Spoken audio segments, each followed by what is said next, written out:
Hey everyone, it's Ivan, kitbadger.com, out here for another gear review, and today we're talking optics. These guys right here by Northtac. Big picture, broad strokes, what are they? They are inexpensive, Chinese-made, largely red dots, as well as a low power variable. So with that said, what are kind of some of the features and what's been my experience and where do I see them actually fitting in? They largely come in a couple different form factors, most of them kind of centered around this little guy right here.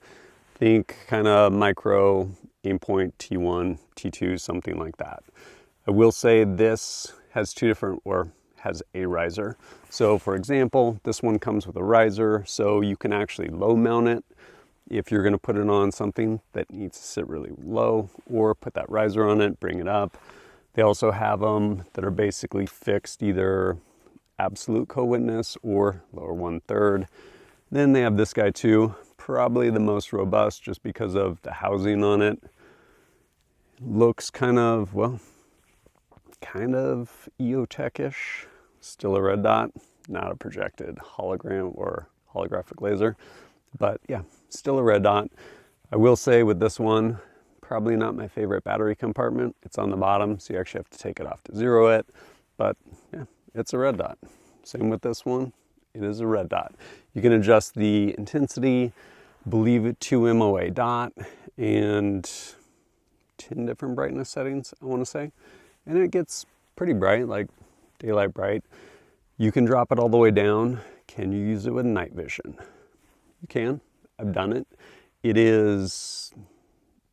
It doesn't go like true night vision setting to where you need to have a lot of ambient, or if you don't have a lot of ambient light, whether because of illumination like moon or something like that, or project IR light, it'll probably wash out because brighter than you probably want under night vision, but you can use it.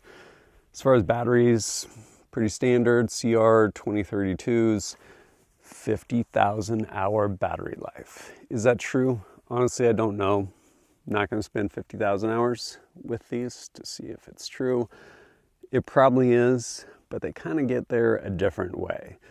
With some optics, like if you look through them, like you got your red dot, probably 50,000 hours.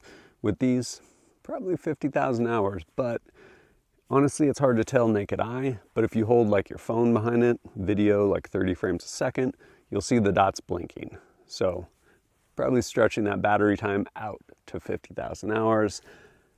Doesn't matter in application as far as behind the gun, looking through like, you got a red dot.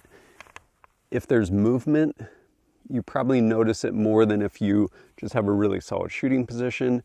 It kind of seems like it flickers a tiny bit. In my experience, sample size of 1, but it does, like the dot's basically pulsing. Doesn't matter, again, comes down to you. Housing, aluminum, my guess is probably not billet 7075 or anything like that. They are anodized. Not sure if it's type 3 hard coat, but again, talking about budget red dots as well as low power variable. So what has been my experience and where do they actually fit in? Most of my time with these optics have actually been on these guns right here by Unit Solutions. They're training guns. Think kind of like sim rounds, UTM, and yeah, they've done a good job. Do they hold zero? Again, these are on like sim guns, but that leads into kind of the place in my life for these. So either range guns or training guns, which kind of goes back to range guns largely. In that, chances are you have probably like half a dozen ARs. If you only have one rifle and one pistol, kudos, because you're probably really proficient with them, but a lot of people kind of end up collecting because it's fun and building different guns out, stuff along those lines. Well, at $800 aim point times 6, probably not going to do that. And then add mounts onto those too. Probably cost prohibitive. So what about training guns? Whether it's stuff like this where you're going force on force, and these do actually have, I think, a lifetime warranty, which is good. because taking UTMs or some sort of sim round into these things, potentially breaking them, that happening with a like less expensive training optic on a training gun, not as big of a deal as far as like using your like UT or using your actual like upper rifle and stuff like that with like UTM or something like that and busting your aim point. Not a lot of fun. So definitely some value there with respect to, honestly, just like force on force training guns.